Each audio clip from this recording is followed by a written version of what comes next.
everyone. Welcome back to TC 911 Beyond the Call, the Tarrant 911 District Podcast. I'm your host, Abbey Dudek, and this is Season 3, Episode 10, which I like to call a double high five, and I can't think of anyone cooler for a double high five than Mr. Dareas from Grand Prairie 911. Hi, how are you doing? I'm doing well. How are you doing? I'm doing great. Thank you so much for coming on the podcast today. And, don't worry, nothing to be frightened about or anything. So talked to several of your other headset heroes, so hopefully they had only good things to say. Yes, they did. Yes, they did. They had some great pods. Oh, that is great. That is awesome. So you're at Grand Prairie 911, and how long have you been dispatching there? Well, I've been with Grand Prairie since 2018, but I'm in public safety since 2008. Okay. Before I was with Grand Prairie, I was with Arlington PD for 10 years. Mm-hmm. And then I came over to Grand Prairie as a lateral supervisor. So excellent. Okay, so you're a supervisor at Grand Prairie, and so you were a supervisor at Arlington, right? Was. Okay, and then that's great that they were able to just pick that up and incorporate that in your new career at Grand Prairie. Yes, it was literally a lateral transfer. So. Oh, that is awesome. See, that's a great thing for listeners to know too, that if when you get into the 911 career, that those lateral transfers exist in majority of our cities in our district. And I can't speak for cities outside of our district, but you may have a great chance that the same situation may occur there also. Oh, for sure. Sure.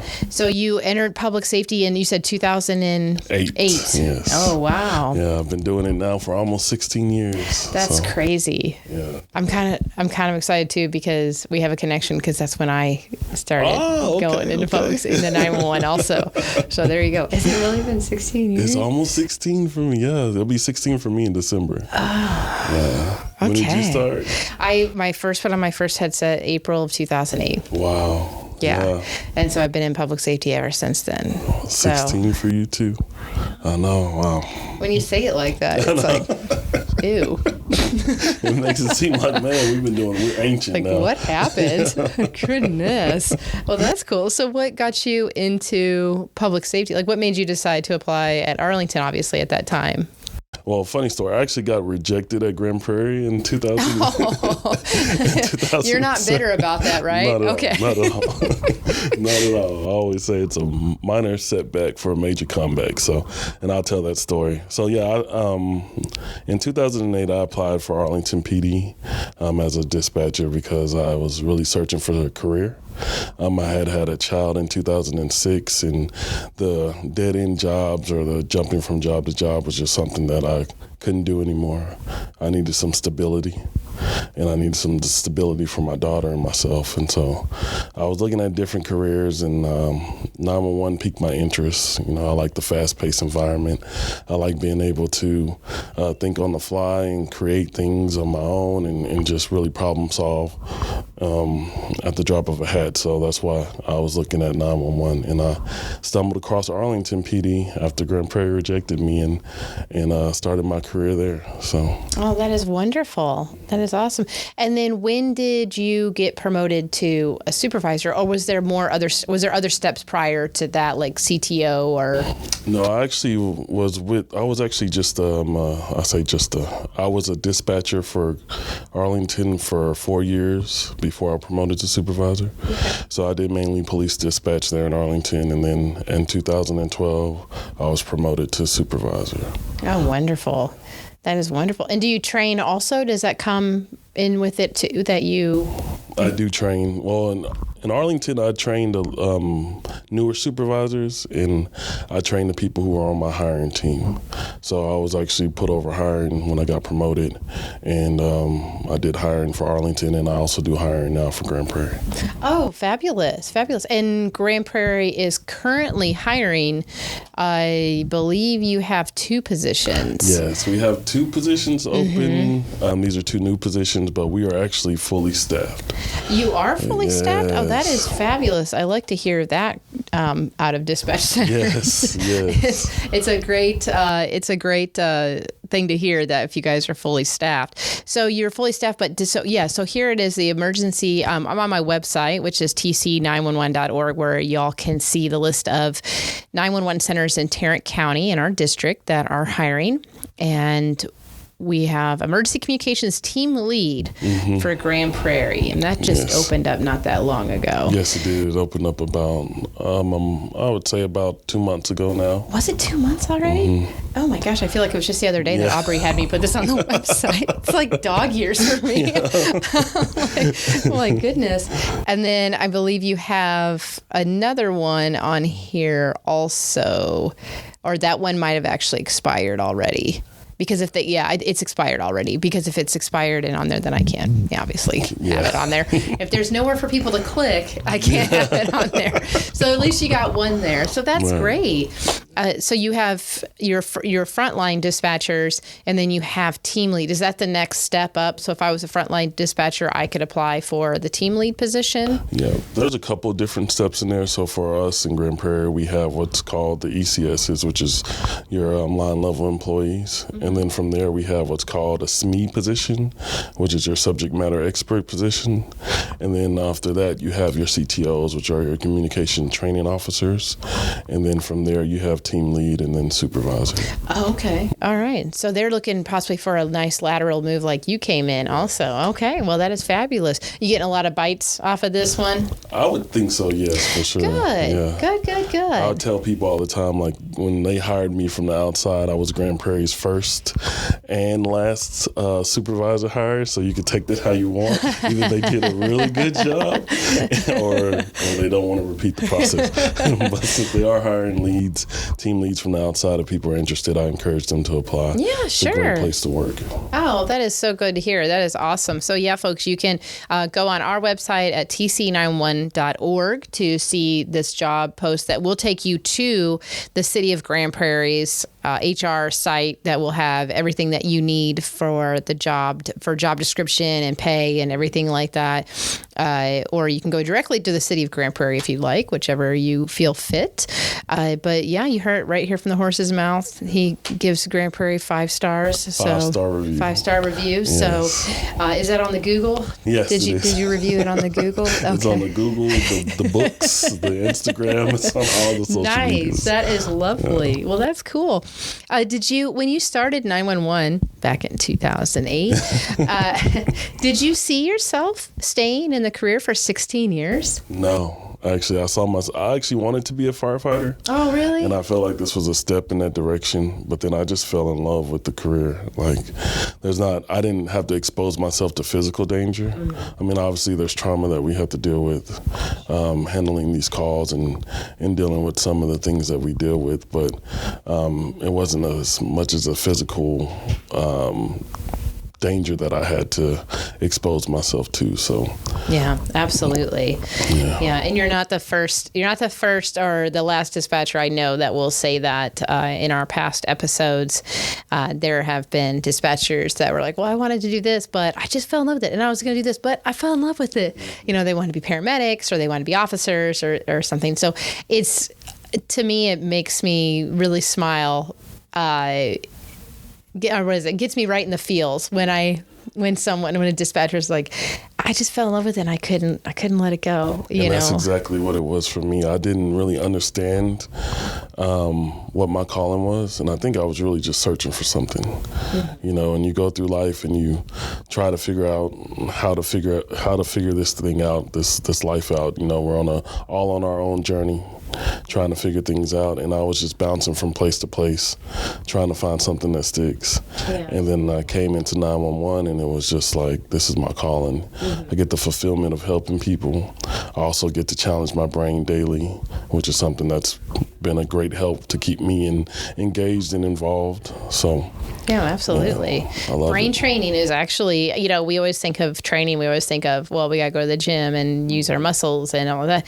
But brain training is very important to keep your brain stimulated and everything. Doing a dispatcher job, you're definitely going to get some brain training there, especially with all the multitasking tasks that you guys have to do while you do your job. And sometimes it could be 5 or 6 things at one time. Sure. But tell me yes or no. Are you even thinking about it, or you just do it? You just at some point it becomes automatic. I don't know when that happens. I would probably say maybe 2 years in, it's just like I'm not sure, because second nature. It just happens, and then you're just like, I did 50 things just now, and I have no idea how I did it. Yeah, and I actually noticed that when people come and they apply for our position in their laterals, they don't realize like the impact that they have. So a lot of people come over, and when we ask them these questions, because we try to get to the heart of a person, and we ask them these questions about what they do and can they give us examples, it's hard for them to put together or articulate what they do on a daily basis. But most people who have done this job are amazing at this job. Majority of people are amazing at this job. Oh, absolutely, they are. It's when I go and visit the dispatch centers and everything, and it's great watching them. And I emphasize watching them. It's great now watching.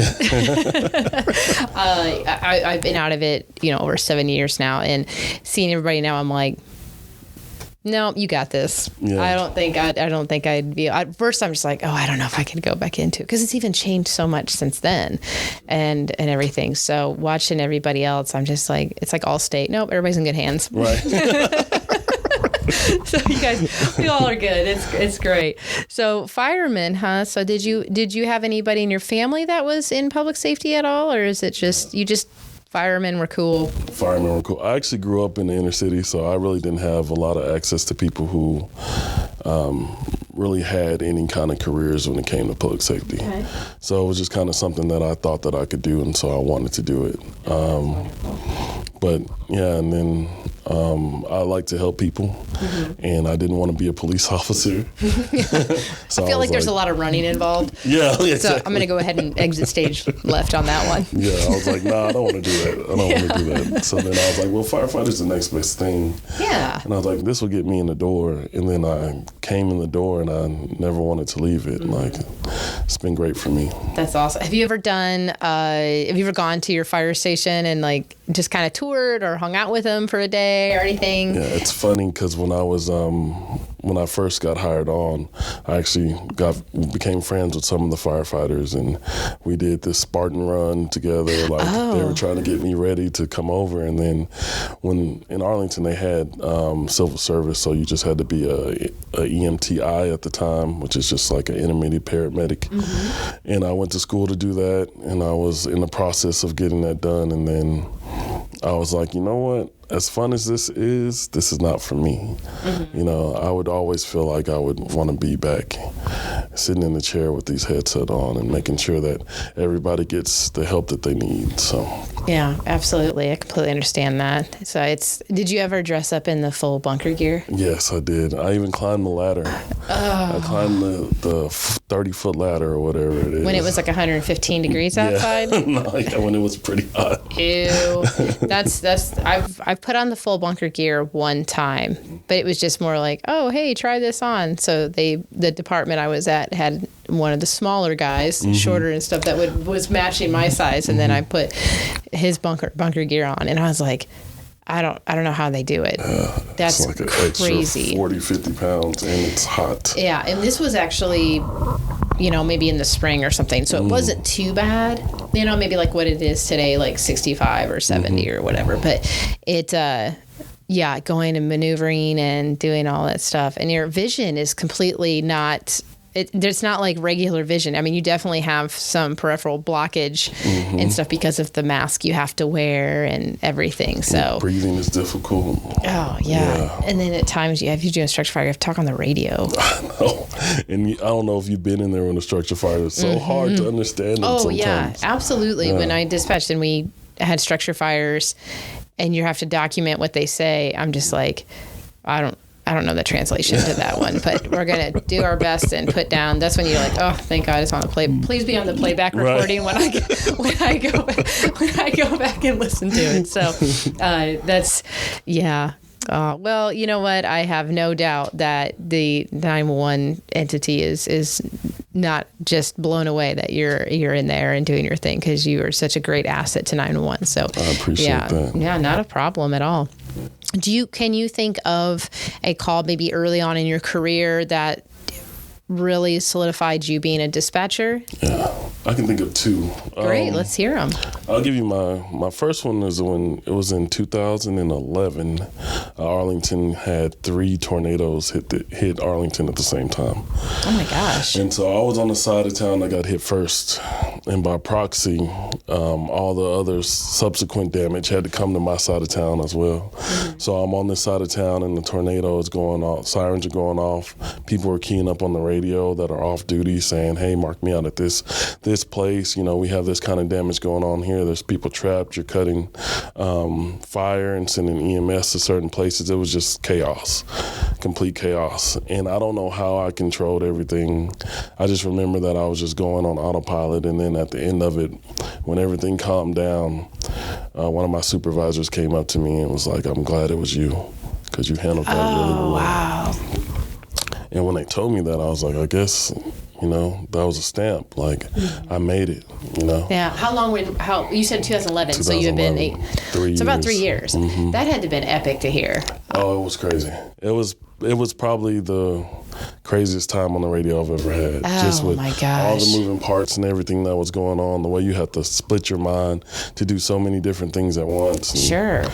Bring it back together just to make sure everything is organized chaos. Like it was just it was a different experience. Was the department at all I didn't move into Texas till 2012. Okay. So was the department at all or that area jeopardized by the tornadoes at all? Not really the north. So in Arlington, their dispatch centers on the north side of town. But the sides of town that were impacted the most were west, south, and east. Okay. So downtown where we were wasn't, and thankfully it wasn't. But we heard the sirens go off. Everybody was under a warning, but it just never came that way. Oh, wow. Yeah. And now we're in beginnings of March, and so now we're entering tornado season. That time of year where it gets a little bit nutty out there. It does. It really does. Well, it honestly, I have a love-hate relationship when it comes to storms. Mm-hmm. And maybe you have a different perspective now working in a tornado situation times 3. You said there was 3 of them. Oh my gosh. What was the scale for those? Were they F3s or 4s? I really don't remember the scale. I remember it was a lot of damage. Oh, I remember sure. particularly on the west side of town near 287, there was a lot of damage on that end. Oh boy. So I mean, if I had to guess, I'd probably say they were anywhere from F2 to F3. Okay. Yeah. So I get a little bit nervous. Like I said, love-hate relationship. I love the excitement of them. I love when the sky changes different things. I'm like, oh, that's so cool. However, growing up in Illinois, we had basements. And so here in Texas, there's no basements. I mean, I have a pool that's got an 8-foot deep end. Maybe I just jump in the pool and swim to the bottom or drain the pool. I don't know. No, that's just kidding. I know that sounded silly, but so there is a part that does sit with me of like, okay, what's the best place in my house to sit in, you know, and that's going to be the most coverage and safety and everything. But I will say that Texas storms are some of the worst I've ever seen in my life because when they hit quick and hard. And I recall just this time last year, and it was fine. I think I was out mowing the yard. And then all of a sudden, the wind started picking up. My neighbor comes over. We're having a conversation. And then it looked like it was like 8 o'clock at night. And it just went dark. And I was like, and he's like, okay, time to go. And then all of a sudden, people's trash cans, because it only happens on trash day. Right. It's like so the storm people, the tornado people, or the storm people up there are just kind of like, you know, plotting it. And they're like, oh, is it trash day? All right, let's do it, boys. Looks like they got a lot of recyclables out there. Let's make this happen. So, and it's just, I just saw someone's trash can blow by and I was like, okay, I'm going to go inside. Yeah. So, yeah, I went inside. Did y'all get hit with a tornado during that time? It was pretty bad. I live in the south side of Fort Worth, and it was pretty bad to the effect that it's an older neighborhood, so a lot of people have 100-year-old trees and things like that, which are so beautiful, and I hate when they get destroyed and stuff. But they've lost a lot of limbs and things like that. Luckily, we had just gotten ours trimmed. Oh, wow. Perfect. So we had a lot of the dead stuff taken off and everything. So I was really grateful for that. And I also have a metal roofs too, so that's also super helpful. I just want to say that I was not brilliant enough to do that my own. I was lucky enough to buy a house that already had it on it. That was not a strategic plan based on Abbey Dudek here. That was oh good. Well, you know now, right? I know. For the next house, you have another roof. No, that's it. I'm done moving. That's it. I'm done. This is it. This is all that's happening, especially now with all the prices and everything. Right. Oh my goodness. Oh no, I'm not buying another house. That's not happening. So yeah, so with Texas storms, I can definitely side with folks that may have that fear factor, but I also side with folks that find the excitement into it also. So that would be interesting, but I can't imagine handling that on a 911 dispatcher side of it. It was beautiful and scary all at the same time. It was a beautiful disaster. Yeah, exactly. And controlled chaos as well. That's the only way to explain it. That is amazing. So you did talk about, so that was the tornado one that you said, and you said you had another one that really stuck with you. I did. We had an officer-involved shooting. So we had officers that were actually out on a SWAT warrant in Grand Prairie, which is funny because I was working in Arlington at the time. And it was a joint warrant between Grand Prairie, Fort Worth, and Arlington. And the suspect on the call, I'm obviously getting this afterhand, during the incident, dispatch doesn't really know what's going on. So I'll just paint the scene. So during the incident, there was the suspect was going back and forth from his balcony, yelling at the officers into his entryway staircase, yelling at the officers. He was on the second floor. So he kept making those movements back and forth. It was a barricaded person, and he was making those movements and gestures to the officers that were on scene, setting up to make entry into his apartment. So our SWAT team got in position.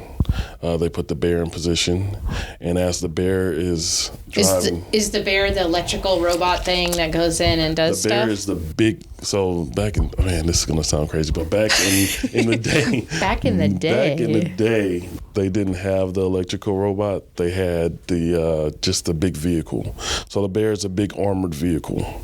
Okay. Yeah, so the bear was driving in front of the apartment just to give cover and to distract the guy while the entry point team was setting up to make entry into the apartment.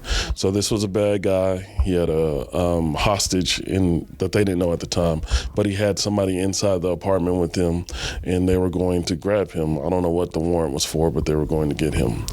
So anyway, so the bear is driving in front of his balcony to distract him, and as it's driving in front, there's an entry team that comes up the stairs that is posted outside of his door to make entry into the apartment. So he's doing his routine, and he's at the balcony screaming at the bear, saying that he was going to shoot them, like if they come any closer, blah, blah, blah, blah, blah. And he goes to go out his front door to the stairway balcony to do his little spiel again as the bear is driving by while our entry team was in place. So he opens the door, sees them, and starts shooting. So he shot one of the guys in the head, and all you hear on the radio, obviously, it goes from not much. They're giving voice commands to officer down, shots fired. And as a dispatcher, it's your job to be the voice when all that chaos is happening. So you tell them, everybody hold their traffic. SWAT 11 was the guy who was the one that was calling out officer down. SWAT 11, go with your traffic. He goes, get medics here quick. He's been shot in the head. We need medics. What year was this? This was, I want to say 2012, 2013. So, yeah. So, So anyway, those are the things that you hear on the radio. You control the chaos. You get the medics en route, and they ended up pulling him away from the door. and tending to him and taking him by ambulance to the hospital. And then they ended up getting the bad guy. At the same time that all this was happening, our radios went down for a second and our CAD went down. Oh, no. So I'm sitting there like thinking that, you know, as a dispatcher, your number one rule is to make sure all your guys go home safe. Mm-hmm. Like that's what everybody wants to do. They want to make sure that their friends, that their family get to where they're supposed to be at the end of the day. And I had been doing it for, I guess it was 2012, 2013, roughly about 5 years. And everybody had gone home safe every year, every call, every time. And this time they didn't. And what eventually ended up happening, which I found out later, my supervisor had sent me a message and let me know, hey, he's okay. He was shot in the head, but it went through his hat and out at the back of his eardrum. Oh, my gosh. But I didn't know that for 4 years. 4 years. I didn't know that for 4 hours. Which probably felt like 4 years. It felt like 4 years, definitely. Wow. And yeah, so it was just, at the end of that, like, I had trauma from that for a long time, but at the same time, I had that experience. You know, there was nothing worse than this, you know, to hear those stories, to hear those officers keying up on the radio and saying, officers down, shot fired, you know. Mm-hmm.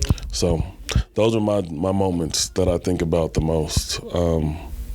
I've had other funny moments, silly moments, but those two stand out the most to me. Okay. Now, that was, I can definitely see how that is very impactful and really puts that stamp of approval on yourself of the career that you're in right now. All right, now you got to just enlighten us with a funny one. Okay, I got you.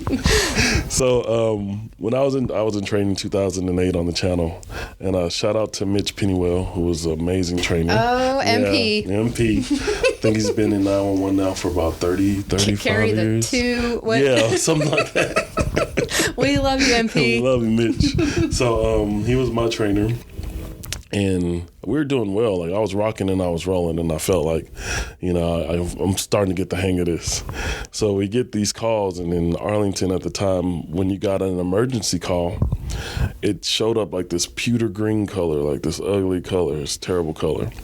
So I'm dispatching units to a call, and then I'm dispatching them to an not emergency call, but a high priority call, and I'm giving them the call text over the radio.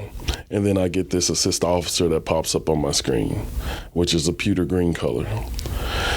So our policy at the time is that you tone out the assist officer calls and then you send units. Well, as soon as I saw the call, I was in the middle of giving the notes on the disturbance, and I go, oh, expletive. So it's like, oops. So I'm censoring. It sounded like I was censoring myself by toning over the call. And oh, then I dispatched the units, and I get all these messages from the field like, did you just cuss on the radio? Did you just curse on the radio? So yeah. So my trainer, Mitch goes, Dareas, I'm glad that this happened during training, because if it wasn't during training, you would have been written up for doing that on the radio. Oh boy. So that was a moment, and then I'll share one more with you. I love it. Okay, so we have this call in Arlington, or this street in Arlington, called Martinique Street. And my good friend, who's a dispatcher, who's no longer a dispatcher anymore, she was dispatching a call. She was dispatching a call to Martinique Street, but she didn't know how to say the word. So she's dispatching the call. She sends the unit. She goes 221, 222, show you en route to 6235 Martinique Street. Oh, no. And I said, wait, like, because I'm on the opposite side of town, but I can hear her saying this. And then they key up, you know how the guys are, they key up and they're like, 10 the street name? And she goes, 2321 Martinique. And then And I looked over at her and I was like, Sheree, I said, that's Martinique. That's Martinique Street. You need to tell them that they're going to Martinique and not Martinique. That's why they keep asking you what's the street name. And so anyway, it turned into a big joke with her. So, but yeah, what people will find is that in the dispatch center, there's a lot of seriousness, but there's also a lot of joking. Absolutely. We use levity to kind of deal with some of the harsher realities of life, and I think that it's definitely helpful. Yeah, absolutely. Yeah, and that's a great point to make, because it can change so abruptly in that room very quickly. And just because you have one emergency situation going on, it's not like the city goes, oh, we'll just wait until they finish this active shooter and then we'll go on to the next thing.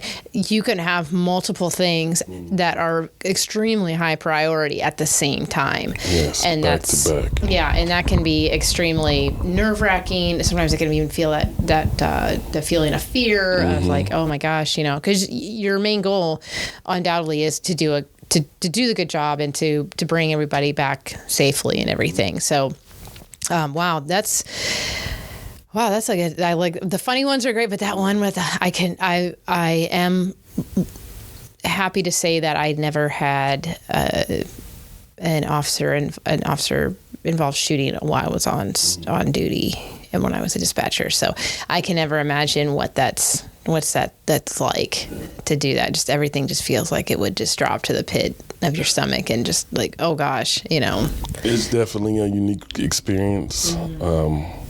And people who aren't in the trenches really wouldn't understand what it's like, Sure. But I would say that it shaped me in a way.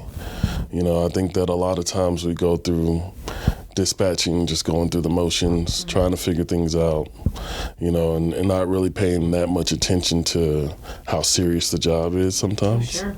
Yeah. And when that reality hits, it hits you like a ton of bricks. Oh, absolutely. And it sticks with you. It'll always be with you. And, it's like a freckle. It ain't going anywhere, man. Like once it shows up, it's there. Yeah. Do you have any tips for like public education tips or comments for our public out there? Or anything that you can share with them that will help them if they need to reach emergency services for anything? Well, I will tell you guys that we have a wealth of resources for people who are actually in this profession, which I'm definitely an advocate for. I love the fact that we are getting so mental health focused. Yes. So a lot of people that come into this position, it's important that they understand that they are going to be exposed to a lot of trauma that they never experienced before. But we also have foundational resources that we can give them and provide for them to make sure that they're able to deal with these things. The tools that we have and the knowledge that we've gained over the years as far as dealing with the trauma and everything else that we are exposed to has really come a long way in our profession. So I'm grateful for that. And for the public who are looking for more information about 911 or looking for knowledge about what it is that we do, if you want to come do a sit-along or a ride-along, you can come and put in an application. We'll have to vet you and then let you come see what it's really about. So they got to check you out first. Make sure that you are able to come into our center. But that has happened one time with me when I was at my last agency, and someone wanted to come in and sit in dispatch, and they ran them, and they were wanted. And there's two directions you can go in the hallway when you enter a police department, towards the jail or towards dispatch. They did not go towards dispatch because we were all sitting there. And then I think one of the other gals ran them. And I think she was like, I think I'm reading this right, but I'm pretty sure this person's wanted. And I'm like, are you serious? And sure enough, they were. We called it. I think they had a couple regions or something like that, regional warrants or something. And then I was like, oh my gosh. Like, could you imagine? How do you not know? That's happened to me during a hiring session. Like, not you. Not me specifically, but like we've run people. Yeah. And then they'll come up. Because we always run them before we bring them back in. Oh, absolutely. Interview. You do the preliminary running when you're vetting them, and then you do another running when you have to bring them in for interviewing just to make sure that they're clear. So we bring them in for the interview, and they have regions. you're applying to be in law enforcement, you have to make sure you take care of that. Yeah. And regional warrants, just kind of clarify that. There's two types of warrants. You have regional warrants, which is going to be your local warrant. And then you can have, if you have a national warrant, you're cooked. There's really something that has gone astray. But regional warrants can, I think even like things can turn in, like even if it's a traffic ticket that's gone unpaid or something like that. So just make sure you're paying up on that stuff, or anything that you have to do with, the courts and things like that. Just make sure they have your address and your information. If your last phone number got shut off or something like that, get contact to you, because things will go into warrant status, and then you'll have situations like exactly what Dareas said and what I said, that you'll try to go for something, and then that's when they rear their ugly head and they're like, oh, hey. Yeah, by the way. This happened. And it doesn't mean that it's something that's horrible. It honestly could be just an innocent thing of like, it's a traffic ticket that you never took care of or something like that. So for a moving violation, it's not like you're running the drug cartel or something. Right. You did a moving violation. You ran a stop sign. Right. Something minute of that. On. So just make sure that you keep you're up to date on any legalities that you have to sort through, I guess, because that would be, especially if you don't know, that would be so embarrassing. Yeah. Like, oh, I went in to go do a sit-in, and I ended up sitting in there. Yeah. But not in the room I wanted to. I became a trustee instead of a dispatcher. Make sure you eat something too beforehand, because I don't think the jail food is very good. I think it's like frozen sandwiches or something. So. But so you can't do sit-ins and everything. So they will run you. They'll make sure that everything is just like you would if you're going to go get a job there. Right. You're going to be taken through the ringer pretty much on making sure because you're going to see stuff and hear things that are. That are private, you can't go pop them up on social media and say, oh, John Doe that lives on 123 Main Street has X, Y, and Z warrants. That's not going to be good at all. Yeah. And you guys check people's social media now, right? Yeah, when they hire, you have to ask them for their username and password. Mm-hmm. Yeah, that's just something to keep in mind too, folks. So, even stuff you share or whatnot. I mean, I don't know what deems unhireable or via Facebook. Depends on what the policy is in the department that you're going to get hired in. Okay. But you want to make sure that everything is politically correct. And if you are looking to pursue a career in law enforcement, you need to be pro-law enforcement. Yeah, that would probably be the first key to getting a job in law enforcement. So you have to, you kind of have to like them. Yeah, right. There's nothing wrong with accountability. We all need accountability. Mm-hmm. But I just blatant disrespect to people in this profession is not going to be tolerated by any department. Understandably so. And I think that would be said about any industry that, if I was going to go apply at Coca-Cola and I said, oh, I hate this sugary demon water. I mean, that's you'd be out of there. Rejected. Yeah. So, but I don't think that they would mind if they see my Facebook and it's abruptly infiltrated with Taylor Swift posts. Right. You a Swiftie? I'm a Swiftie. Did you see my bracelets? Oh my goodness. So if anybody wonders who does the social media, specifically the Taylor Swift ones that popped up around the Super Bowl, it was me. It was Abby. It's always me. Nothing's wrong with the being only a one that does the social media. So I had to, man. I was like, there's an opportunity knock and I got to open up that door. Yeah. And I got to make it a 9-1 educational message. I'm glad you did. Look, I hope she got her ring too, because she needed one. She deserved one. Well, he got one.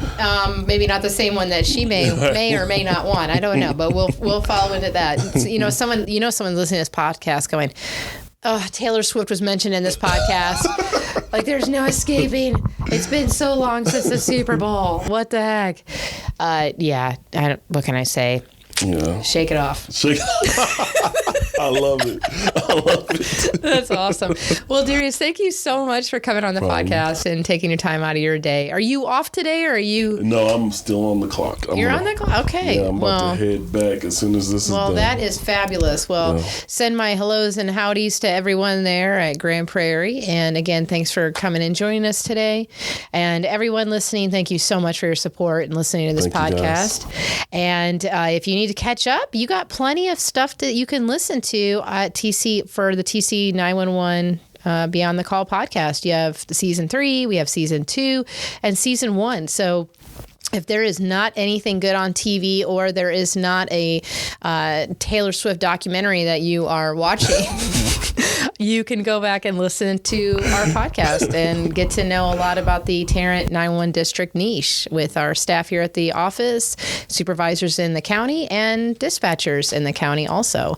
So until next time, have a fabulous week.